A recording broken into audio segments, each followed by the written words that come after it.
হরে কৃষ্ণ। আজকে আমি আপনাদের কাছে ভীষ্ম পঞ্চক নিয়ে আলোচনা করব। চাতুর্মাস্য কিভাবে ব্রত ভঙ্গ করবেন সেই নিয়ে আলোচনা করব। এই ভীষ্ম পঞ্চক ব্রতে কি গ্রহণ করবেন কি গ্রহণ করবেন না সে নিয়ে বলবো, এবং একাদশী ব্রত নিয়ে আলোচনা করব। আজকের আমার মুখ্য উদ্দেশ্য আপনাদেরকে উত্থান একাদশী সম্বন্ধে বলবো। তার সঙ্গে সঙ্গে ভীষ্ম পঞ্চক ব্রত কিভাবে পালন করবেন, কিভাবে এই ব্রত ভঙ্গ করবেন, এসব নিয়েও আমি আলোচনা করার চেষ্টা করব।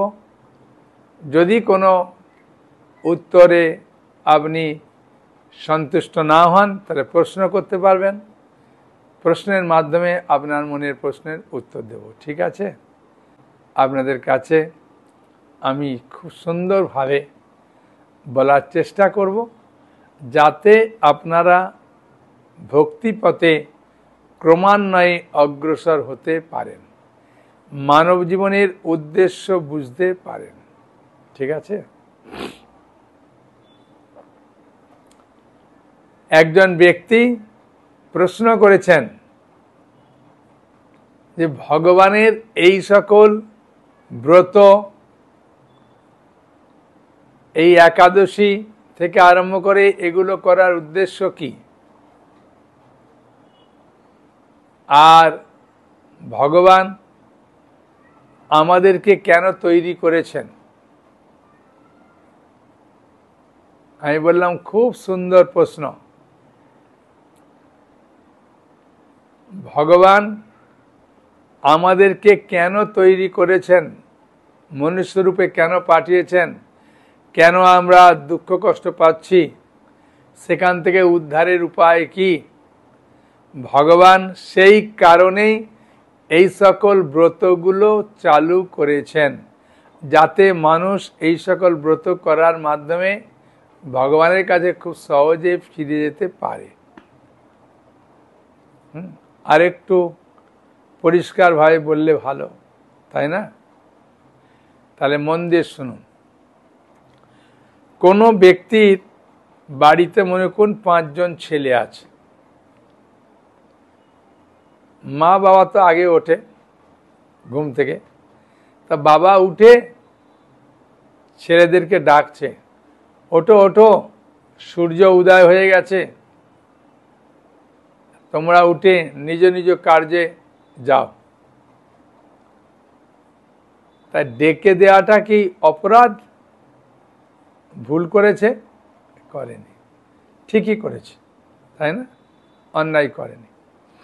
এখন কেন ডাকলো না?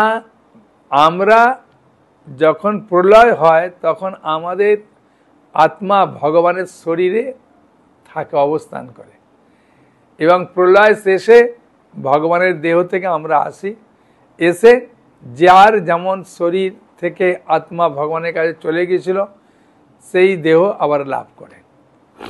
তাই ভগবান আমাদেরকে এই জগতে পাঠিয়েছেন রূপ, রস, গন্ধ, শব্দ, স্পর্শ, এগুলো আস্বাদন করার জন্য, গ্রহণ করার জন্য, আনন্দ লাভ করার জন্য। কোথায়? এই জড় জগতে। আর একটা উদ্দেশ্য, আমাদের এই জড় জগতে ভোগ করার জন্য পঞ্চ জ্ঞানেন্দ্রিয়ের মাধ্যমে চক্ষু, কর্ণ, নাসিকা, জিহ্বা, ত্বক, এই 5টা জ্ঞানেন্দ্রিয়ের মাধ্যমে আমরা রূপ, রস, গন্ধ, শব্দ, স্পর্শ যেমন আনন্দ লাভ করি, ঠিক সেই রকম আরেকটি উদ্দেশ্যের জন্য ভগবান আমাদেরকে এই জগতে পাঠিয়েছেন, ভগবানের ভক্তি করার জন্যে, ভগবানের সেবা করার জন্যে, এই ব্রতগুলো পালন করার জন্যে, যাতে আমরা ভগবানের কাছে পুনরায় ফিরে যেতে পারি। ঠিক আছে?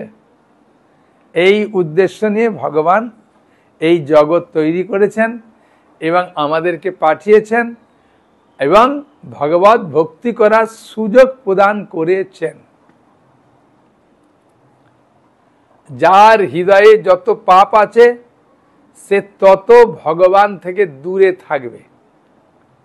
এখন আপনি যদি এইসব ব্রত করতে অনীহা প্রকাশ করেন, তাহলে আপনাকে নিজে থেকে জানতে হবে যে আমার হৃদয়ে খুব পাপ আছে, সেই জন্যে আমি এই পথে আসতে চাইছি না।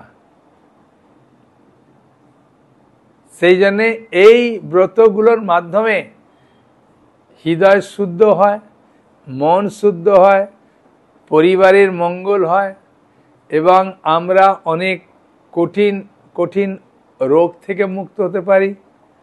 হ্যাঁ, বিভিন্ন আমাদের উপকার প্রদান করেন এই সকল ব্রতের মাধ্যমে। ভগবান এই ফলগুলো প্রদান করেন আমাদেরকে। কষ্ট না করলে কেষ্ট মেলে না, একটা কথা আছে না? ঠিক ভগবান এই সকল ব্রতের মাধ্যমে ভগবানকে আমরা লাভ করতে পারি। তা কলিযুগের মানুষের যেহেতু আয়ু কম, প্রয়াণে অল্প আয়ুষ সভ্য কলা বস্মিন যুগে জানা মন্দ সুমন্দ মতয়া মন্দ ভাগ্যই পদ্ধতা, ভাগবতমে বলছেন। সেই জন্যে আমাদের যেহেতু সবসময় মন্দ গতি, মন্দ চিন্তা, মন্দ বুদ্ধি, সর্বোপরি আমরা রোগাদির দ্বারা উপদ্রুত, সেই জন্য আমাদের জন্য খুব শর্টে শর্টে মানে ছোট ছোট কিছু কাজ করার মাধ্যমে ভগবান বিরাট একটা আমাদের উপকার করেন। হ্যাঁ, সেই জন্যে মাত্র ভীষ্ম পঞ্চক মানে 5 দিনও না, 4টে দিন যদি আমরা ভালো করে এই ব্রত পালন করব, আর তার সঙ্গে সঙ্গে একাদশী ব্রত পালন করব, তাহলে তো উত্তম গতি হবে আমাদের। বুঝেছেন? এই জুলাই মাসের 6 তারিখে শয়ন একাদশী হয়েছে, আর এই নভেম্বর মাসে 2 তারিখে উত্থান একাদশী পড়েছে। তাই এই উত্থান একাদশী থেকে মাত্র 4টে দিন, ভীষ্ম পঞ্চক 5 দিন হওয়ার কথা, কিন্তু এবারে একাদশী যুক্ত দ্বাদশী, দ্বাদশী যুক্ত ত্রয়োদশীতে এই একাদশী ভঙ্গ হচ্ছে, যে 4টে দিন আছে। হ্যাঁ, এই 2রা নভেম্বর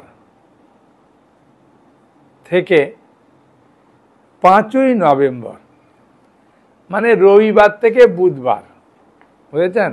2রা নভেম্বর হচ্ছে 2 তারিখ আর 5ই নভেম্বর হচ্ছে বুধবার। এই 4টে দিন যদি একটু নিষ্ঠা সহকারে করবেন, তাহলে চাতুর্মাসের ফল লাভ করবেন। চাতুর্মাস ব্রতের যে ফল, সেই ফল লাভ করবেন। শুধু সেই ফল লাভ করবেন না, হ্যাঁ, এই একাদশী ব্রত পালন করলে তো উপরন্তু একটা ফল পাবেন। এই ভীষ্ম পঞ্চক ব্রতটাও যদি পালন করবেন, তাহলে আপনি প্রচুর ফল লাভ করবেন। প্রথমে তো হচ্ছে কৃষ্ণ খুব প্রীত হবেন, কৃষ্ণ খুব খুশি হবেন। দ্বিতীয়ত, ভীষ্মদেব এই জগতে প্রায় 450 বছর মতো ছিলেন, তার সমস্ত পুণ্য ফলটা আপনি লাভ করতে পারবেন। তাই জন্য এর নাম ভীষ্ম পঞ্চক। হ্যাঁ, আগে ছিল বিষ্ণু পঞ্চক, পরে ভগবান নিজে ভীষ্মদেবের কৃপা লাভ করার জন্যে এবং তিনি ঘোষণা করেছেন যে এই ভীষ্ম পঞ্চক যে করবে সে আমার খুব প্রীত হয়ে যাবে এবং মৃত্যুর পরে ভগবানের আমার ধামে ফিরে আসবে। হ্যাঁ, বুঝলেন? এত সুন্দর সুযোগ দিয়েছে। এখন প্রশ্ন হচ্ছে আমি কিভাবে করব, সেটি আমি বলবো। এই ব্রতের তো 2-1টা মাহাত্ম্য শুনুন। এই স্কন্দ পুরাণ আর পদ্ম পুরাণের মাহাত্ম্যে উল্লেখ আছে যে এই ব্রত করলে মৃত্যুর পর ভগবানের কাছে ফিরে যাওয়া যায়, পারমার্থিক পথে উন্নতি লাভ করা যায়। হ্যাঁ, এমনকি শ্রীকৃষ্ণের প্রতি আমাদের প্রীতি জন্মায়, শ্রীকৃষ্ণ আমাদেরকে ভালোবাসেন, আমাদের পূর্বকৃত সমস্ত পাপ নষ্ট হয়ে যায় এবং ভীষ্মদেবের সমস্ত পূর্ণ ফল আমরা লাভ করতে পারি। আমরা সুখ সম্মান সব কিছু এই ব্রতের মাধ্যমে লাভ করতে পারি। এমনকি যাদের পুত্র হয়নি তারা পুত্র প্রাপ্ত হতে পারে এই ব্রতের মাধ্যমে। এমনকি সুস্বাস্থ্য মেলে। সেই জন্যে এই ব্রতটা আমাদের করা উচিত। বুঝলেন? ভীষ্ম পঞ্চক ব্রত। কিভাবে করবেন সেটি বিভিন্ন মন্ত্র আছে, সে মন্ত্রের লিস্টটা আপনি নিচে দেখুন। দেখে আপনি পড়ে পড়ে করতে পারেন। আর না হলে তো একটাই ঔষধ আছে, খালি হরে কৃষ্ণ মন্ত্র বলা। যা কিছু করবেন হরে কৃষ্ণ মহামন্ত্র বললে তাতেও ফল লাভ করবেন। কেন কলিযুগের যুগ ধর্ম হরিনাম সংকীর্তন, নাম বিনা কলিকালে নাই আর ধর্ম। আর কলিকালে নামরূপে কৃষ্ণ অবতার, ওই জন্য হরিনাম করলে সব হয়ে যায়, অসুবিধে নেই। যদি আপনি মনে করবেন আমি পড়তে পারি না, আমার পাশে কোনো নদী নাই, তাহলে হরে নাম করলেও হবে, কোনো অসুবিধা নেই, ভয়ের কোনো কারণ নেই। করলে শুধু করার ইচ্ছা করলে ভগবান কৃপা করে দেন। শ্রদ্ধা হৃদি অবরুদ্ধতে অত্র পৃথিবী শুশ্রুবি তৎক্ষণাৎ। ভাগবতমের প্রথম স্কন্ধ প্রথম অধ্যায়ের 2 নম্বর শ্লোকের লাস্ট লাইনে ভগবান বলছেন, কেউ যদি শুধু করার ইচ্ছা করে তারই হৃদয়ে আমি অবরুদ্ধ হয়ে যাব। আর করলে তো তার কি ফল আর বলার নেই। তাই না? এখন আপনি প্রশ্ন করতে পারেন, আমার বাড়িতে যদি সবাই না করে, আপনি করুন, কোনো অসুবিধে নেই। কিভাবে করবেন কোনো কঠিন নেই, সহজ উপায় আছে, ভয় পাওয়ার কোনো কারণ নেই। ঠিক আছে? সেই নিয়ে শুধু শুনুন, শুনলে আপনার অনেক সমস্যার সমাধান হয়ে যাবে, কোনো চিন্তা নেই। বুঝেছেন? সকালে উঠে এই 4টে দিন সকালে মানে 4টের আগে উঠবেন। উঠে যদি ঠান্ডা জলে স্নানে অসুবিধে লাগে গরম জলে স্নান করবেন। আর বাদুমতি গঙ্গা গঙ্গা গঙ্গা 3 বার বলে স্নান করে নেবেন। গঙ্গা স্নানের ফল তো পেয়েই গেলেন। আমাদের মায়াপুরের কাছে গঙ্গা থাকলেও ভোরে কেউ যায় না, বুঝেছেন? ওই বাথরুমে সবাই গঙ্গা গঙ্গা বলি স্নান করে নেয়, অসুবিধে নেই। স্নান করলেন, তারপরে একটা খালি ধোয়া বস্ত্র পরলেন, ভগবানকে প্রদীপ দেখাবেন। প্রদীপের প্রচুর মাহাত্ম্য। ভগবানকে প্রদীপ দেখে দিলেন। চরণে 4 বার, নাভিতে 2 বার, মুখমণ্ডলে 3 বার, সমগ্র শরীরে 7 বার। অনেকে বলে প্রভু ঘোরাবো না, গুনবো, করতে করতে ভুলে যায়। আমি তাহলে খালি হরে কৃষ্ণ বলুন, হরে কৃষ্ণ বলেই দেন, আর আপনাকে মনে করতে হবে না, কোনো অসুবিধা নেই, করুন। একটা ফুল দেন, বুঝেছেন? তবে 4 দিনে 4টে ফুলের কথা বলা হয়েছে। এই 5 দিনে 5টা ফুল দিলে ভালো। এখন অনেকে যদি না পায়, তার মনে দুঃখ পায়, ওই জন্য বলি মানসিকভাবেও ফুল দিতে পারেন, অসুবিধে নেই, যদি আপনার কাছে ফুল না থাকে। সাধারণত একাদশীর দিনে চরণে পদ্ম ফুল দেওয়ার কথা বলা হয়েছে। আর দ্বিতীয় দিনে দ্বাদশীর দিনে জানুতে বেলপাতা দেওয়ার কথা বলা হয়েছে। ত্রয়োদশীতে নাভিতে সুগন্ধি দেওয়ার কথা বলা হয়েছে। যেহেতু একাদশী পরে দ্বাদশী আর ত্রয়োদশী একসঙ্গে পড়ে গেছে, তো ওই জন্যে বেলপাতাও দেবেন, নাভিতে সুগন্ধি দেবেন। আর চতুর্দশীতে সাদা জবা এই কাঁধে দেওয়ার কথা বলা হয়েছে। আর পূর্ণিমার দিনে মাথাতে মালতী ফুল দেওয়ার কথা বলা হয়েছে। অনেকে মালতী ফুল জানেই না, তো দেবে কি, বুঝেছেন? সেই জন্যে যদি না পারেন এগুলো নিয়ে খুব বেশি মানে টানাটানি করবেন না, যে আমি পারলাম না, আমার বোধহয় ভক্তি নষ্ট হয়ে যাবে। কিচ্ছু নষ্ট হবে না। পারলে দেবেন, না পারলে কোনো কষ্ট নেই। বুঝেছেন? যে পেয়েছি বাবা বাজারে একটা পদ্ম ফুল দিলাম। বেল পাতা তো পাওয়া যায়, আবার অনেকে জায়গায় বেল পাতাও পাওয়া যায় না, সাদা জবা, হ্যাঁ, সুগন্ধিটা পাওয়া যেতে পারে, আর মালতী ফুল। যদি না হয় মনে মনে দিয়ে দেবেন, ঠিক আছে, হ্যাঁ, কোনো অসুবিধে নেই। হ্যাঁ, মোবাইলে বলবেন মালতী ফুল আমি দেখতে চাই, বলে তার ছবিটা মনে মনে কল্পনা করে যে ভগবান আমার হাতে পূর্ণ রূপে এসেছে, হ্যাঁ, বলে ভগবানের চরণে দিয়ে দেবেন, এসব পুষ্পাঞ্জলি বলে দিয়ে দেবেন। হ্যাঁ, কোনো অসুবিধা নেই। হ্যাঁ, কাছে পেলে দেবেন, না পেলে কোনো ক্ষতি নেই, ঠিক আছে। আর এই পূর্ণিমার আগের দিন, হ্যাঁ, মানে চতুর্দশী, বুঝেছেন, মানে মঙ্গলবার, ভালো করে শুনুন, বুধবার তো পূর্ণিমা, মঙ্গলবারে আমলকি চতুর্দশী। এই আমলকি চতুর্দশীকে বৈকুণ্ঠ চতুর্দশী বলা হয়, মানে আমলকি বৃক্ষের জন্ম হয়েছিল। হ্যাঁ, কিভাবে জন্ম হয়েছিল, এই আমাদের এই দামোদর বইটা যদি থাকে না, তাহলে ওখানে আমলকির আপনার মাহাত্ম আছে, ওখানে আপনি পড়বেন, ওখানে লেখা আছে। হ্যাঁ, আমলকি বৃক্ষের গুরুত্ব বলে আছে। এই সৃষ্টির প্রারম্ভে যখন ব্রহ্মাণ্ড জলমগ্ন হলো, মানে জলে পূর্ণ হয়ে গেল, সেই সময় ব্রহ্মা ভগবানের দিব্য নাম কীর্তন করতে লাগলেন। আর এই ভগবানের দিব্য নাম করতে করতে আনন্দে তার চোখ থেকে জল পড়ল এই পৃথিবীর উপরে। ব্রহ্মার চোখ থেকে যখন জল এই পৃথিবীর উপরে পড়েছে, ওই পৃথিবীর উপরে জল থেকে আমলকি বৃক্ষের তৈরি, মানে সৃষ্টি হল। প্রথম পৃথিবীর বৃক্ষ হচ্ছে এই আমলকি বৃক্ষ, ঠিক আছে। সেই জন্য ওকে আদি রুহ বলা হয়। রুহ মানে বৃক্ষ, আদি মানে প্রথম, আদি রুহ বলা হয়। হ্যাঁ, ওই জন্য এই বৃক্ষতলে বসে জপ করা, এই বৃক্ষতলা পরিক্রমা করা 108 বার, খুব মঙ্গল। হ্যাঁ, একটা দুঃখের কথা বলি, আনন্দের কথা তো অনেক বলেছি। ত্রিপুরায় 3 জন মাতাজি মিলে জঙ্গলে বহু দূরে গিয়ে একটা আমলকি বৃক্ষ খুঁজে পেয়েছে, তার তলাটা ভালো করে পরিষ্কার করেছে, করে খাবার নিয়েছে, ওখানে গেছে, পরিক্রমা করেছে, এ করেছে, ওই যে রাত্রি যাপন করলে ভালো বলে এইভাবে করতে গেছে। হ্যাঁ, মাতাজি লোক না, বিপদ হলে কী হবে। সেই জন্য বলি, ওইসব যদি না থাকে, কাছে থাকলে করুন। হ্যাঁ, পরিক্রমা করুন, একটা ধূপ দেন, একটা দীপ দেন, প্রদীপ দেন। হ্যাঁ, আমলকির চারাও যদি বাড়ি থেকে সেখানে করুন। আর যদি না থাকে, আমলকি বলে উচ্চারণ করলে প্রচুর ফল, কোনো চিন্তা নেই। আর ওই দিন যদি আমলকি একটু পান, খেলে আরও ফল, বুঝেছেন।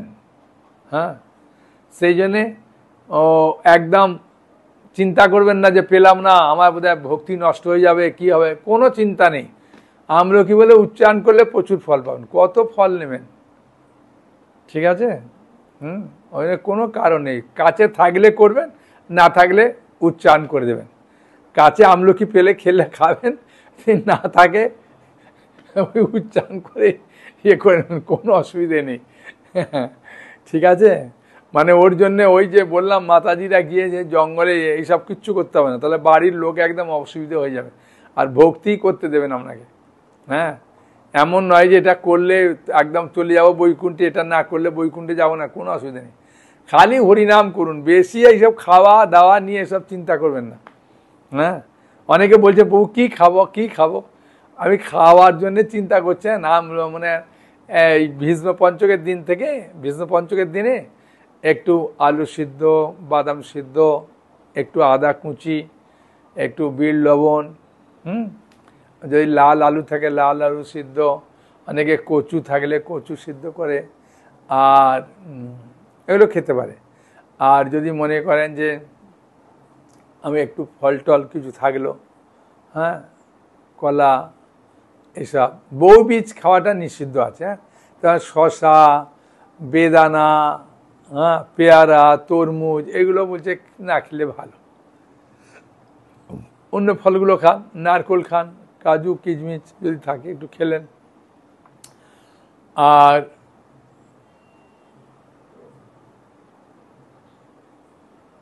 যেদিন উত্থান একাদশী, এদিন 12টার পরে একবার খাবেন, আর বিকালের দিকে একবার খেয়ে নেবেন।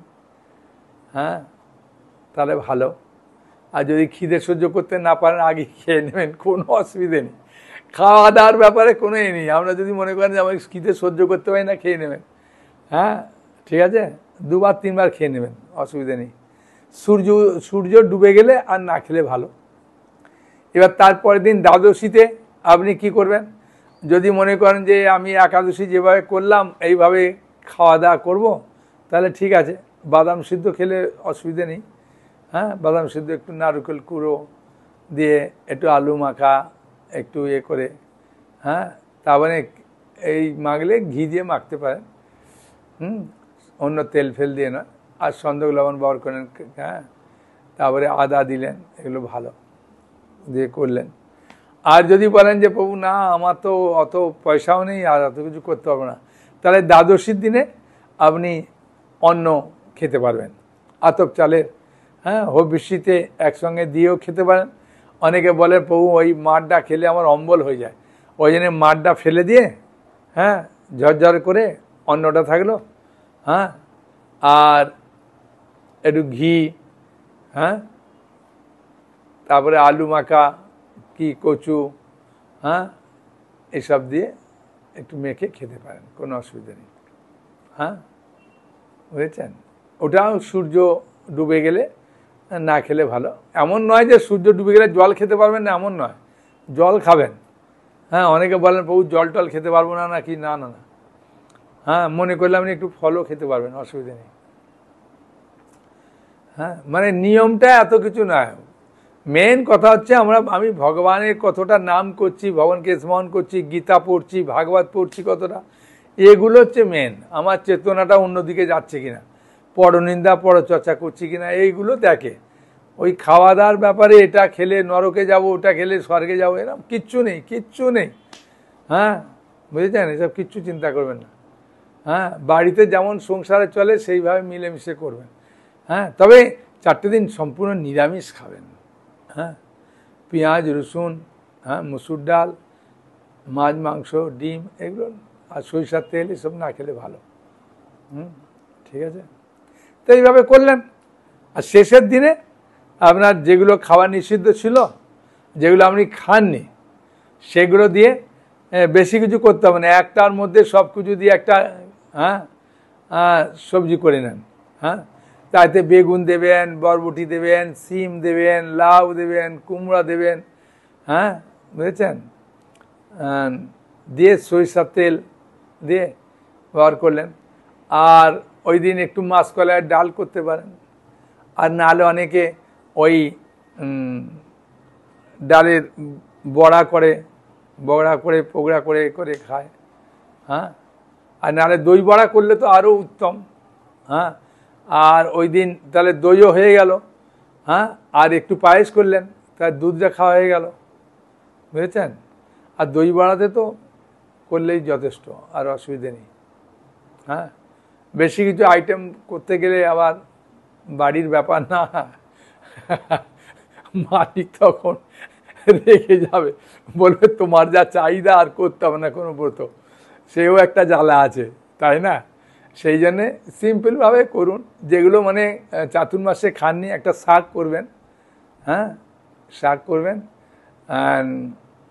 দুধ দই তো হয়েই গেল, আর মাসকলাইয়ের ডাল তো, হ্যাঁ, হরড় ডাল করে দেবেন।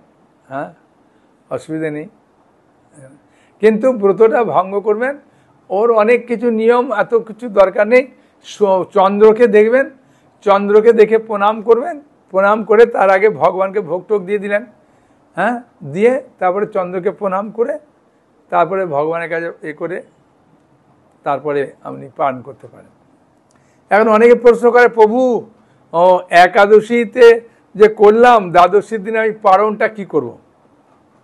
এটা শ্রীপাদ জননীয়াস প্রভু বলেছেন, আর শ্রীশ্রীমান জয়প্রকাশ স্বামী গুরু মহারাজ কি বলেছেন আমি সেটা বলবো।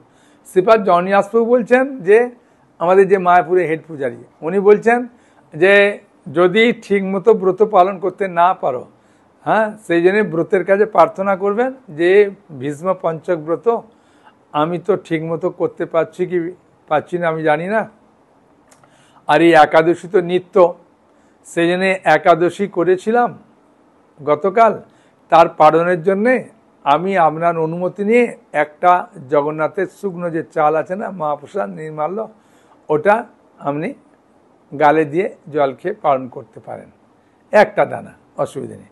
আবার কেউ কেউ শ্রীমৎ জগন্নাথ স্বামী গুরু মহারাজ বলছেন তুমি যেভাবে ব্রত পালন করতে পালন করো, লাস্টে তো অন্ন খাচ্ছ, ওটাতে পালন হয়ে যাবে। হ্যাঁ, বুঝেছেন?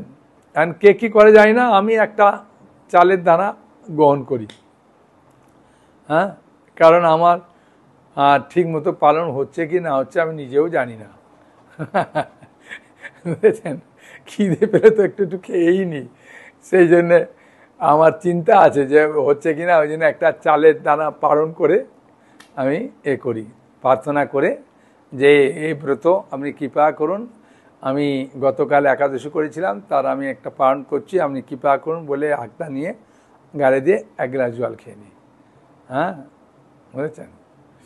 তা এইভাবে চন্দ্রকে দেখে প্রণাম করলেন, করলেন। আর নদীতে স্নান করে যদি মনে করেন গঙ্গায় স্নান করছেন, তার মন্ত্রটা আমি পাঠিয়ে দিচ্ছি, আপনি দেখে দেখে পাঠ করতে পারেন। ভীষ্মদের উদ্দেশ্যে আপনি যদি মনে করেন যে আমি অর্ঘ্য দেবো, হ্যাঁ, প্রণাম করব, তর্পণ করব, এসব করতে পারেন। আমাদের মায়াপুরে তো কোনো অসুবিধে নেই, ওদের প্রচুর ভক্ত যায়। হ্যাঁ, আর আপনি এখন কোথায় আছেন, কে কেউ বলে বাবু আমি পুকুরে করতে পারবো, করতে পারেন, অসুবিধে নেই। হ্যাঁ, পবিত্র নদী না পেলে কী করবেন, পুকুরেও করতে পারেন। হ্যাঁ, যদি পুকুরের জল ভালো হয়, হ্যাঁ, বুঝেছেন, নাহলে আবার শরীর খারাপ হবে, সেটা বুঝে করবেন। তো এইভাবে অনেকে করে, অসুবিধে নেই। তাহলে আজকে আমরা উত্তরায়ণ একাদশী নিয়ে বলছি, চিন্তা নেই, উত্তরায়ণ একাদশী নিয়ে বলবো। বিষ্ণু পঞ্চক ব্রতটা কিভাবে করবেন, কিভাবে পালন করবেন, হ্যাঁ, বুঝেছেন, বললাম। আর ওষুধ থাকলে ওষুধ খেতে পারেন, অসুবিধে নেই। হ্যাঁ, আপনার যদি মনে করেন কোনো শরীর খারাপে ওষুধ খেতে হয়, খেতে পারেন। হ্যাঁ, তাহলে ভীষ্ম পঞ্চক ব্রত করছেন আপনারা। হ্যাঁ, আর এই উত্থান একাদশীতে বহু মানুষ যারা যারা একাদশী করেই না, তারা এই উত্থান একাদশীটা অবশ্যই করে। শয়ন একাদশী করে, উত্থান একাদশী করে, পাণ্ডবান নির্জলা একাদশী করে, এরকম বছরে কয়েকটা ওদের মুখস্থ আছে, ওরা ওই একাদশীগুলোই করে। তা আমি অনুরোধ করব এই একাদশীটা খুব সুন্দর করে পালন করুন। আর পালন করার পরে অন্য একাদশীগুলো যদি পালন না করবেন না, তাহলে ওই শস্যদানার মধ্যে যে পাপ থাকে, ওই পাপটা আবার হৃদয়ে প্রবেশ করে। সেই জন্যে খাওয়া দাওয়ার তো কোনো বাধা ধরা নেই। হ্যাঁ, একাদশীর তো অনেক প্রসাদ আছে, সে প্রসাদ আপনি খান পেট ভরে, অসুবিধে কী আছে? হ্যাঁ, খেয়ে করলে ভালো। হ্যাঁ, তাই উত্থান একাদশীর এখন মাহাত্ম্য বলবো, ঠিক আছে? হ্যাঁ, আর আমলকিকে বললাম চতুর্দশীতে, পূর্ণিমার আগের দিন মঙ্গলবার এইভাবে আমলকি করবেন। আর তুলসী মহারানীকে জল দেবেন, এটা ভুলবেন না। আর এই 4 দিন অবশ্যই ভগবানকে প্রদীপ দেখাবেন, যখন ইচ্ছা সারাদিনের মধ্যে। হ্যাঁ, প্রদীপ দেখাতে ভুলবেন না, তুলসী মহারানীকে জল দিতে ভুলবেন না। হ্যাঁ, ঠিক আছে? এই দুটো তো করতেই হবে, আপনি অন্যগুলো করুন আর না করুন, এই দুটো করতেই হবে একদম। হ্যাঁ, এখন উত্থান একাদশী নিয়ে বলি, নালে বলবেন প্রভু উত্থান একাদশী নিয়ে বলবেন বললেন, ভুলিয়ে গেলেন। তা এইবারে যে একাদশীটা পড়েছে, এই একাদশীটা, হ্যাঁ, ভালো করে শুনুন। 2রা নভেম্বর রবিবার, ঠিক আছে? অন্য দিন করবেন না। হ্যাঁ, এটা 30 পৃষ্ঠা মহাদ্বাদশী, বুঝেছেন? আর যেহেতু গৌর কিশোর দাস বাবাজি মহারাজের তিরোভাব তিথি আছে, ওই জন্য দুপুর 12টা পর্যন্ত উপবাস তো এমনিতেই হয়ে যায়। হ্যাঁ, সেই জন্য বললাম 12টার পরে খেলে ভালো। গৌর কিশোর দাস বাবাজি মহারাজের শুভ, হ্যাঁ, তিরোভাব তিথি আছে। হ্যাঁ, সেই জন্যে 12টা পর্যন্ত উপবাস করে তারপরে খান, আবার বিকালে 4টে এরকম সময় খেয়ে নেবেন, অসুবিধা নেই। তাই এই একাদশীটা নাম হচ্ছে 30 পৃষ্ঠা মহাদ্বাদশী, বুঝেছেন? 30 পৃষ্ঠা মহাদ্বাদশী। হ্যাঁ, এখন এই 30 পৃষ্ঠা মহাদ্বাদশীর একটু মাহাত্ম্য যদি না বলি, তখন আপনি বুঝতে পারবেন না। হ্যাঁ, সেই জন্য 30 পৃষ্ঠা মহা দ্বাদশীর মাহাত্ম্যটা বলি, তারপরে উত্থান একাদশীর মাহাত্ম্যটা পাঠ করব, ঠিক আছে? তাহলে আমাদের ক্লাস শেষ। এবং কিছু প্রশ্ন উত্তর যদি থাকে আপনারা করতে পারবেন, মন ভরে করতে পারবেন, কোনো অসুবিধা নেই। হ্যাঁ, তাই 30 পৃষ্ঠা মহা দ্বাদশীর কথা আগে আমাদের একটু জানা দরকার। এটা সবসময় পড়ে না। হ্যাঁ, আর পারণের কথা একটু বলে দিই। পারণের কথাটা না বললে অনেকে বুঝতে পারে না যে বউ পারণটা কখন। হ্যাঁ, পারণের কথাটা মন দিয়ে শুনুন। 3 তারিখ সোমবার পালন করবেন 5টা 43 থেকে 9টা 27-এর মধ্যে পালন করবেন, ঠিক আছে? হ্যাঁ, তাহলে একাদশীটা করবেন 2 তারিখ, পালন করবেন 3 তারিখ। হ্যাঁ, 5টা 43 থেকে 9টা 27-এর মধ্যে। আর একটা কথা আমার বলতে ভুলে গেছি, বলে দিই।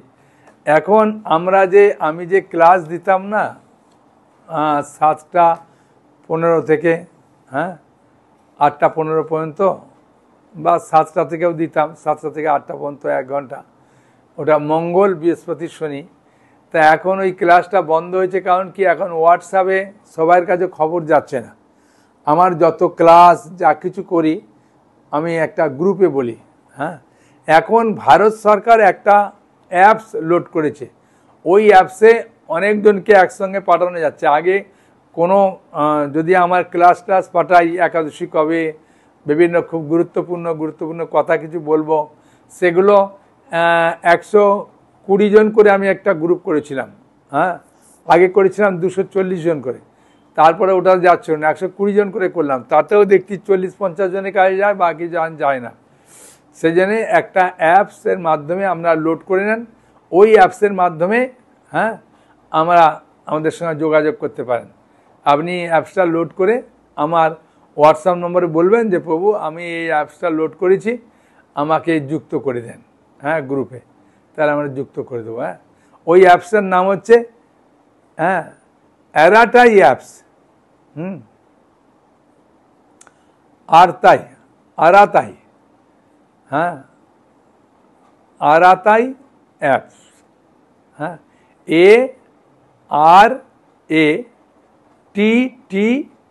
ARATTAI আর অ্যাপস। হ্যাঁ, APPS অ্যাপস। তাহলে ওই অ্যাপসটা লোড করবেন।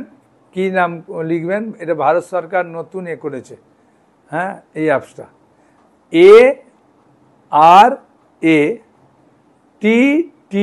ARATTAI। হ্যাঁ, বুঝেছেন?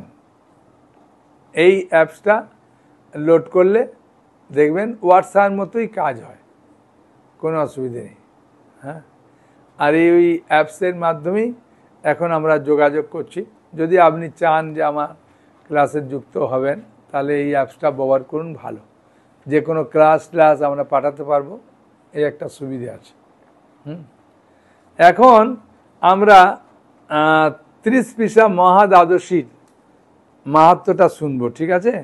হ্যাঁ, সূর্য উদয়ের 1 ঘন্টা 36 মিনিট আগে যদি একাদশী ব্রতটা পড়ে, তাহলে ওই একাদশীটা আমরা পালন করি না। আমরা তার পরের দিন দ্বাদশী যুক্ত একাদশী পালন করি। একাদশী যুক্ত দ্বাদশী, এই একাদশীটাই আমরা পালন করি, ঠিক আছে? সেই জন্যে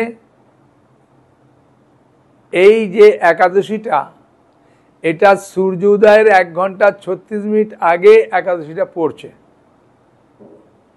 আর সারা দিন দ্বাদশী থাকছে, ঠিক আছে?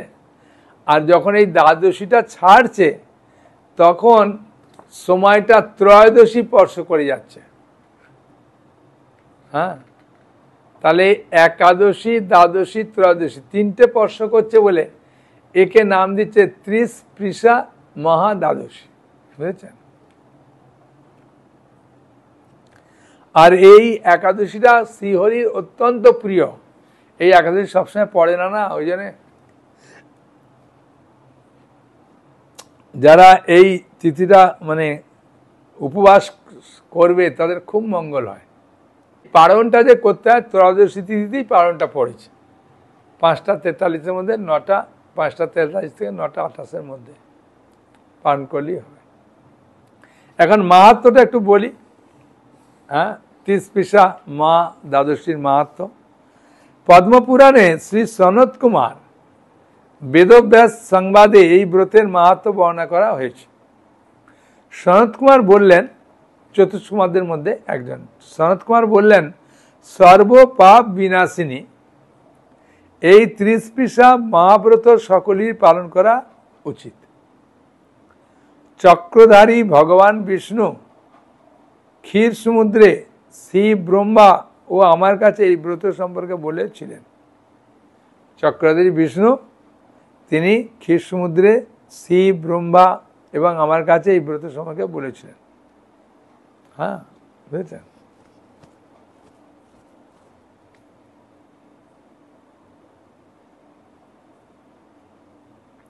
জড় বিষয়ে অত্যন্ত আসক্ত ব্যক্তিও যদি এই ব্রত পালন করে তবে তারা মুক্তি লাভের যোগ্য। বাবা, এই ব্রতটা যদি যে কেউ করতে পারে তার মুক্তি হয়ে যাবে।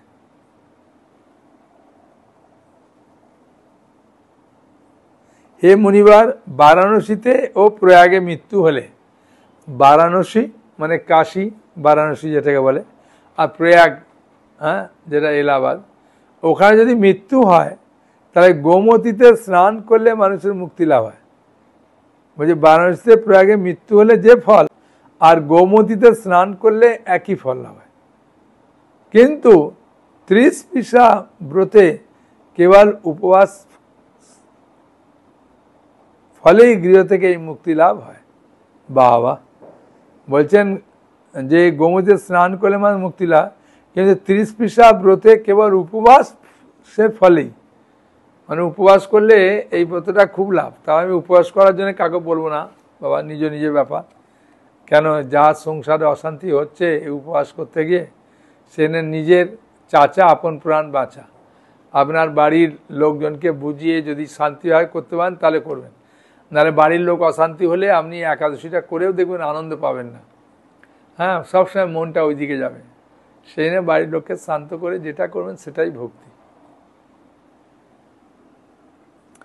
এক সময় জাহ্নবী ভগবান মাধবের কাছে এসে বললেন, মানে জাহ্নবী মানে গঙ্গা দেবী, হে ঋষিকেশ, কলিযুগে মহাপাপী মানুষ যখন আমার জলে স্নান করবে সেই পাপে আমি কলুষিত হয়ে পড়ব। হ্যাঁ, জাহ্নবী ভগবানকে বলছেন।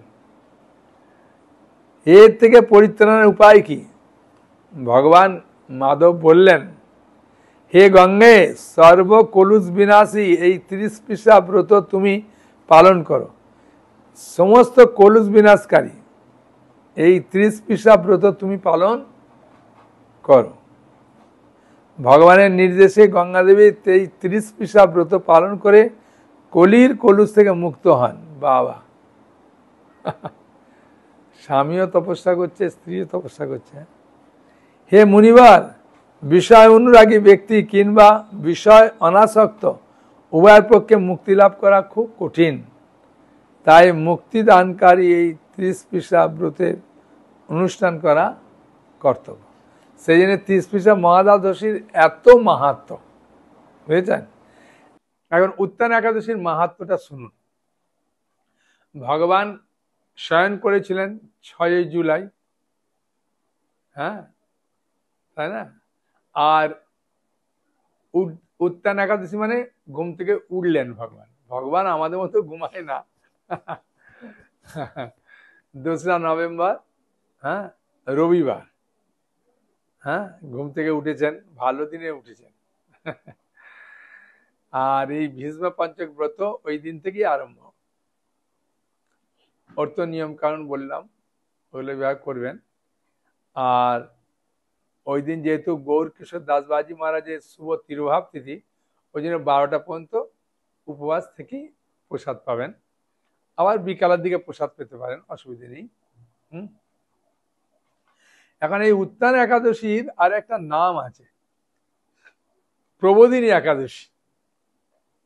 আচ্ছা, পারণটা বলে দিন, নাহলে মনে থাকবে না পারণের কথা। পারণটা করবেন 5টা 43 থেকে 9টা 27 মধ্যে, হ্যাঁ, সোমবারে, মানে নভেম্বর মাসের 3 তারিখে পালনটা করবেন। হ্যাঁ, এবারে ভীষ্ম পঞ্চকটা টোটাল 4 দিন পড়েছে, রবি সোম মঙ্গল বুধ, 4 দিন। কেন? বুধবারে পূর্ণিমা, হ্যাঁ, পূর্ণিমাতে দামোদর ব্রত শেষ, ভীষ্ম পঞ্চক শেষ, দামোদর ওই দিন প্রদীপ দেখিয়ে শেষ করবেন, আর চন্দ্রকে দেখে প্রণাম করে তারপরে প্রসাদ গ্রহণ করবেন। হ্যাঁ, সেদিনই।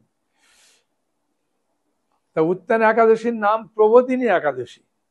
কার্তিক মাসে শুক্লপক্ষের একাদশীর যে মাহাত্ম্য সেটা স্কন্দ পুরাণে উল্লেখ আছে।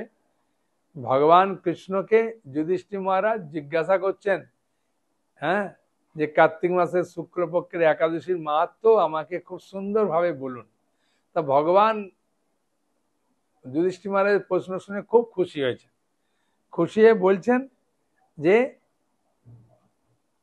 এই একাদশী কিভাবে পালন করবেন এই সম্বন্ধে, এই একাদশীর মাহাত্ম্য সম্বন্ধে বলতে গিয়ে বললেন যে দেবর্ষি নারদ প্রজাপতি ব্রহ্মাকে বললেন, হ্যাঁ, হে মহাত্মা, এই একাদশীতে গোবিন্দ স্বয়ং থেকে উঠেছেন, সেই জন্যেই একাদশীর নাম প্রবোধিনী বা উত্থান একাদশী। হ্যাঁ, এর মহিমা আমার কাছে সবিস্তারে কীর্তন করুন। হ্যাঁ, বুঝেছেন? তাহলে কাহিনীটা কে কীর্তন করছে? ব্রহ্মা কীর্তন করছে। কার কাছে? নারদের কাছে কীর্তন করছে। ঠিক আছে, মানে ব্রহ্মাকে জিজ্ঞাসা করেছেন নারদমুনি, নারদমুনির প্রশ্নের উত্তরে ব্রহ্মাজি বলছেন, আর সেই কথাটি ভগবান কৃষ্ণ মহারাজ যুধিষ্ঠিরকে বলছেন, আর ওই কথাটাই আমি আপনাদেরকে পড়ে পড়ে শোনাবো। ঠিক আছে? ব্রহ্মা বললেন, হে নারদ, উত্থান একাদশী যথার্থই পাপ নাশিনী, পুণ্য বর্ধিনী এবং মুক্তি প্রদায়ী। এই একাদশী ব্রত নিষ্ঠার সাথে পালন করলে 1000 অশ্বমেধ যজ্ঞের ফল হয়। বাবা, শত শত রাষ্ট্রীয় যজ্ঞের ফল অনায়াসে লাভ হয়ে যায়। বুঝেছেন? এসব যজ্ঞ করতে গেলে যা খরচা, সেই ফলগুলো খুব সহজে পেয়ে যাচ্ছেন শুধু একাদশী পালনের মাধ্যমে। জগতের দুর্লভ বস্তু প্রাপ্তির কথা আর কি বলবো, এই একাদশী ভক্তিপরায়ণ ব্যক্তিকে ঐশ্বর্য লাভ দেন, বাবা, প্রজ্ঞা দেন, রাজ্য সুখ প্রদান করে। এই ব্রতের প্রভাবে পর্বত প্রমাণ পাপরাশি নষ্ট হয়ে যায়, মানে আপনার যত পাপ আছে সব নষ্ট হয়ে যাবে। যারা একাদশীতে রাত্রি জাগরণ করেন তাদের সমস্ত পাপ ভস্মীভূত হয়। শ্রেষ্ঠ মুনিগণ তপস্যার দ্বারা যে ফল লাভ করেন এই ব্রতের উপবাসে তা পাওয়া যায়। যথাযথভাবে এই ব্রত পালন করলে আশাতীত ফল লাভ হয়, যদি যেমন শাস্ত্রে বলছেন ওইভাবে পালন করা হয়। এই ব্রত পালনে আশাতীত ফল লাভ হয়, কিন্তু অবিদিতে উপবাস করলে স্বল্পমাত্র ফল প্রাপ্তি হয়। মানে নিয়ম কানুন ছাড়া যদি কেউ পালন করে, উপবাস করলো, পালন করলো, বলছে ওর ফল কম। যারা একাদশী ধ্যান করেন তাদের পূর্বপুরুষেরা স্বর্গে আনন্দে বাস করেন। বাবা, এই একাদশী উপবাসের ফলে ব্রহ্ম হত্যাজনিত ভয়ঙ্কর নরক যন্ত্রণা থেকে মুক্তি লাভ করা যায়। হ্যাঁ, এবং শেষে বৈকুণ্ঠ গতি প্রাপ্ত হয়। বাবা, অশ্বমেধ যজ্ঞের দ্বারা সহজে, হ্যাঁ, যা লাভ হয় না, তীর্থে স্বর্ণ প্রভৃতি দান করলে যে পুণ্য অর্জিত হয়, এই উপবাসে রাত্রি জাগরণে সেই সকল ফল অনায়াসে লাভ করা যায়। মানে রাত্রি জাগরণের খুব গুরুত্ব দিচ্ছে। আর আমি রাত্রি জাগরণের কথা বলি না, কেন সংসারে যেভাবে অশান্তি হচ্ছে রাত্রি জাগরণ করতে গিয়ে, ওই জন্য আমি আর বলি না কাকু। আমি আপনার পরিবার বুঝে সবাইকে সামলে নিয়ে করবেন, নাহলে একাদশীতে কেউ একটু রেগে গেল বা কিছু হলো, দেখবেন সারাদিন একাদশীটা আর মন লাগছে না, খালি ওর কথারই চিন্তা হচ্ছে। হ্যাঁ, সেই জন্য যতটা পারেন বাবা শান্তভাবে ইয়ে করে, এমন নাই যে একাদশীতে উপবাস করলে পাবো আর উপবাস না করলে পাবো না, এমন নয়, পাবেন। হ্যাঁ, মানে রাত্রে উপবাস বলছি, রাত্রি জাগরণ করলে পাবো, রাত্রি জাগরণ করলে পাবো না এরম নয়। আপনার যেমন শরীর সয় সেভাবে করুন, খুব ভাবে করতে হবে না, ঠিক আছে? কোনো অসুবিধা নেই, ভগবান আমাদেরকে ভালোবাসেন। কোনো অসুবিধা নেই। যিনি সঠিকভাবে উত্থান একাদশী ব্রত অনুষ্ঠান করেন তার গৃহে ত্রিভুবনের সমস্ত তীর্থে সে উপস্থিত হয়। হে নারদ, বিষ্ণুর প্রিয়তমা এই প্রবোধিনী একাদশী উপবাস করলে সর্বশাস্ত্রে জ্ঞান ও তপস্যায় সিদ্ধি লাভ করে চরমে মুক্তি লাভ হয়। যিনি সমস্ত লৌকিক ধর্ম পরিত্যাগ করে ভক্তিভরে এই ব্রত উপবাস করেন তাকে আর পুনর্জন্ম গ্রহণ করতে হয় না। এমনকি মন বাক্যের দ্বারা অর্জিত পাপরাশিও গোবিন্দের অর্চনে বিনষ্ট হয়ে যায়। হে বৎস, এই ব্রতের শ্রদ্ধা সহকারে শ্রী জনার্দনের উদ্দেশ্যে স্নান, দান, জপ, কীর্তন, হোমাদি করলে করলে অক্ষয় ফল লাভ হয়। জনার্দন বলতে ভগবানের একটা নাম, কৃষ্ণের। যারা উপবাস দিনে শ্রীহরির প্রতি ভক্তিভাবে দিন যাপন করে তাদের পক্ষে জগতে দুর্লভ আর কিছু নেই। চন্দ্র ও সূর্যগণে স্নান করলে যে পুণ্য হয়, এই উপবাসে রাত্রি জাগরণে তার সহস্র গুণ স্বীকৃতি লাভ হয়। তীর্থে স্নান, দান, জপ, হোম, ধ্যান আদির ফলে যে পুণ্য সঞ্চিত হয়, উত্থান একাদশী না করলে সেই সমস্ত ফল নিষ্ফল হয়ে যায়। হে নারদ, শ্রী হরিবাসরে শ্রী জনার্দনের পূজা বিশেষভাবে ভক্তি সহকারে করবে, তা না হলে শত জন্ম অর্জিত পুণ্য আর বিফল হবে। মানে ভগবান কৃষ্ণের সেবা করতে বলছে। হ্যাঁ, আগের দিন তুলসীটা তুলে রাখবে, দ্বাদশীর দিনে তুলসী তুলতে নেই, ঠিক আছে? আর ভগবান তুলসী ছাড়া কিছু গ্রহণ করে না, তো সেই জন্যে আগের দিন তুলে রাখবে তুলসীটা। হে বৎস, যিনি কার্তিক মাসে সর্বদা ভাগবত শাস্ত্র আদি অধ্যয়ন করেন তিনি সর্বপাপ মুক্ত এই সমস্ত যজ্ঞের ফল লাভ করেন। এটা ভালো। গীতা, ভাগবত যা বই আছে আপনি একটু পড়লেন, গীতা তো আপনার কাছে আছে, গীতার একটা অধ্যায় পড়বেন আস্তে আস্তে। হ্যাঁ, ভক্তিযোগ পড়ুন, পুরুষোত্তম যোগ পড়ুন, মাত্র 20টা করে শ্লোক, অসুবিধা নেই, যে কোনো একটা অধ্যায় পড়বেন। ভগবান হরি ভক্তিমূলক শাস্ত্র পরে অত্যন্ত সন্তুষ্ট হন, কিন্তু দান, জপ, যজ্ঞাদির দ্বারা তেমন প্রীত হন না। মানে ভগবানের বই পড়লে ভগবান খুব সন্তুষ্ট হয় বলছে। এই মাসে বিষ্ণুর নাম, গুণ, রূপ, লীলাদি শ্রবণ কীর্তনে অথবা শ্রীমদ ভাগবত আদি শাস্ত্রগ্রন্থ পাঠের ফলে শত শত গোদানের ফল অচিরেই প্রাপ্ত হয়। আর কত নেবেন?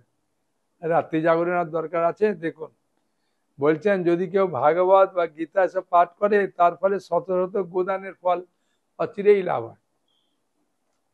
অতএব মুনিবার কার্তিক মাসের সমস্ত গৌণ ধর্ম বর্জন করে শ্রী কেশবের সামনে হরিকথা শ্রবণ কীর্তন করা কর্তব্য। কেশব ভগবানের একটা নাম, কোনো চিন্তা নেই। কেশী নামক দানবকে হত্যা করার পরেই ভগবানের নাম হয়েছে কেশব। কোনো ব্যক্তি যদি ভক্তি সহকারে এই মাসে ভক্ত সঙ্গে হরিকথা শ্রবণ কীর্তন করেন তবে তার শতকুল উদ্ধার প্রাপ্ত হয়। ভক্ত সঙ্গে না পেলে যদি আপনি ইস্কনের ভক্তদের ক্লাস শুনবেন সেটাও সাধু সঙ্গ, বুঝেছেন? বা পৌবাদের গ্রন্থ পড়বেন, গীতা, ভাগবত, ওটাও সাধু সঙ্গ। হ্যাঁ, তাহলে হরিকথা শ্রবণ কীর্তন হচ্ছে, যখন পড়ছেন তখন শ্রবণও করছেন, মুখ দিয়ে বলছেন, একই ফল, কোনো চিন্তা নেই। বলছেন হাজার হাজার দুগ্ধবতী গাভী দানের ফল অনায়াসে লাভ হয়। বাবা, দেখলেন গীতা ভাগবত পড়লে কি লাভ হচ্ছে। এই মাসে পবিত্রভাবে শ্রীকৃষ্ণের রূপ, গুণ আদি শ্রবণ কীর্তনে দিন যাপন করলে আর পুনর্জন্ম হবে না। এই মাসে ফল, মূল, ফুল, অগুরু, কর্পূর, চন্দন দিয়ে শ্রীহরির পূজা করা কর্তব্য। হ্যাঁ, তাহলে যদি আপনি ভাগবত না থাকে আমার কাছে ভাগবতের অর্ডার দিয়ে দেবেন, গীতা না থাকলে গীতার অর্ডার দিয়ে দেবেন, পাঠিয়ে দেবো। পড়লে কি লাভ হচ্ছে দেখেছেন? কত লাভ। হ্যাঁ, আর এটা সারা জীবন থেকে যাবে, ওই বইটা তো কখনো নষ্ট হবে না, নাতিরা পর্যন্ত ফেলবে না, ওরাও পড়বে। এই মাসে পবিত্রভাবে শ্রীকৃষ্ণের রূপ, গুণাদি শ্রবণ কীর্তনে দিন যাপন করলে তার পুনর্জন্ম হবে না। এই মাসে বহু ফল, মূল, ফুল, অগুরু, কর্পূর, চন্দন দিয়ে শ্রীহরির পূজা করা কর্তব্য। সমস্ত তীর্থ ভ্রমণ করলে যে পুণ্য সঞ্চয় হয়, উত্থান একাদশীতে শ্রীকৃষ্ণের পাদপদ্মে অর্ঘ্য প্রদানে কোটি গুণ স্বীকৃতি অর্জিত হয়। অর্ঘ্য বলতে হাতে জল, তার সঙ্গে একটু ফুল একটু চন্দন যদি থাকে দিলেন, দিয়ে ভগবানকে নিবেদন করা, এটাই অর্ঘ।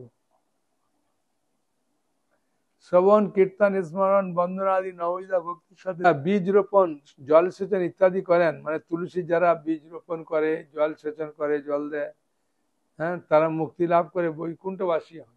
বাবা, হে নারদ, সহস্র সুগন্ধি পুষ্পে দেবতার অর্চনে বা সহস্র সহস্র যজ্ঞ দানের যে ফল লাভ হয়, এই মাসে শ্রী হরিবাসরে একটি মাত্র তুলসী পাতা ভগবানের চরণ কমলে অর্পণ করলে অনন্ত কোটি ফল লাভ হয়। তাহলে এটাই সবচেয়ে ভালো, তুলসী তুলে ভগবানের চরণে দিয়ে দিলেন। হ্যাঁ, মানে এটা আমরা আগের দিন তুলে রাখবেন, আর অন্য যে কোনো সময় ভগবানের চরণে তুলসী দিতে পারেন। বলছেন এই মাসে হরিবাসরে, মানে এই কার্তিক মাসে যদি আপনি একটা তুলসী ভগবানের চরণে অর্পণ করবেন, তাহলে অনন্ত কোটি ফল লাভ হয়। হ্যাঁ, কত সুবিধে, তাই না? ভক্তি করতে গেলে কত সুবিধে ভগবান দিয়ে দিচ্ছে। খুব সহজ সরল ভাবে। ঠিক আছে, বলুন, কোনো প্রশ্ন আছে? মাতাজি প্রশ্ন করছেন, প্রভু ওই তর্পণ বা গঙ্গা স্নান করতে এলে এইসব মন্ত্রগুলো, ওই মন্ত্রগুলো আমি পাঠিয়ে দেবো, হ্যাঁ, একটা কাগজে। ঠিক আছে, বিষ্ণু পঞ্চব্রত সংকল্প এসব যতটা পারবেন করবেন, যতটা পারবেন না করার দরকার নেই। আর এমন নয় যে এটা না করলে আমার সব নষ্ট হয়ে যাবে, এটা করলে আমি ভক্তিতে পুরো এগিয়ে যাবো, এরকম নয়। যতটা যেসব ফুল পেলেন করলেন, যেভাবে তর্পণ যদি সুযোগ থাকে করবেন। মায়াপুরে তো গঙ্গার ঘাটে প্রচুর ভক্তরাই ঘোরে, ওরাই বলে, যদি আপনার না থাকে এই ভীষ্ম পঞ্চক তর্পণ আদি এই যে আছে লেখা দেখতে পাচ্ছেন, হ্যাঁ, এখানটা আপনি অফ করে দিয়ে, মানে বন্ধ করে দিয়ে এরকম লেখা লিখতে পারেন যদি মনে করেন, বড় বড় আছে। হ্যাঁ, আর একটা আছে, এটা দেখতে পেয়েছেন, যত তর্পণ অর্ঘদান প্রণাম বিষ্ণুদেবের উদ্দেশ্যে, এগুলো করলে ভালো। ঠিক আছে, হ্যাঁ, তবু আমরা স্ক্রিনে দেখতে পাবেন, কোনো অসুবিধে নেই। হ্যাঁ, বলুন। উনি বলছেন এইবার যদি আমি বিষ্ণু পঞ্চক ব্রত করতে না পারি, আমার শরীরটা ভালো না, হ্যাঁ, পরের বছর করলে হবে। হ্যাঁ, কোনো অসুবিধা নেই, আপনি একাদশীটা করুন, ঠিক আছে, আর এই কদিন নিরামিষ খান। হ্যাঁ, বুঝেছেন, আর আতপ চাল খেলে তো আপনার হয়েই গেল বিষ্ণু পঞ্চক, অসুবিধা কি? কোনো অসুবিধা নেই, ঠিক আছে, আর একটু ফলমূল খাবেন, হয়ে যাবে। বলুন। ওনার প্রশ্ন যে বাড়িতে যদি সবাই না করে তাহলে কি করব? সবাই না করলে আপনি করবেন, হ্যাঁ, একটু আলাদাভাবে, যেভাবে নিয়ম কানুন বলেছে ওইভাবে করবেন আর কি। ভক্তিপথে সবাই যে আসবে তা নয়, এর অনেক কারণ আছে, সেগুলো শুনে লাভ নাই। যে এলো না এলো না, একবার দুবার বলবেন, যদি এলো তো এলো, না এলো তো জোর করে লাভ নেই, জোর করতে গেলে হিতে বিপরীত।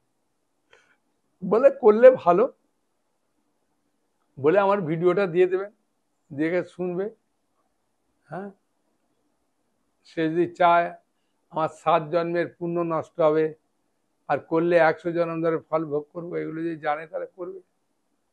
হ্যাঁ, একাদশের দিন প্রদীপ দেখাতে একদম ভুলবেন না, বুঝেছেন, আর তুলসী মানিকে জল দিতে ভুলবেন না, এই দুটো করলে অনেক লাভ। ঠিক আছে। এখন আমরা অনেকের মনে অনেক কিছু প্রশ্ন জাগে, অত পালনের কথা তো বলে দিয়েছি, চিন্তা কি আছে? ঠিক আছে, আমলকি চতুর্দশী পালন করুন, মানে পূর্ণিমার আগের দিন মঙ্গলবার, হ্যাঁ, মানে 4 নভেম্বর। ঠিক আছে, হরে কৃষ্ণ কৃষ্ণ কৃষ্ণ হরে হরে, হরে রাম রাম রাম হরে হরে। সকলে ভালো থাকুন, আনন্দে থাকুন। হরি বল।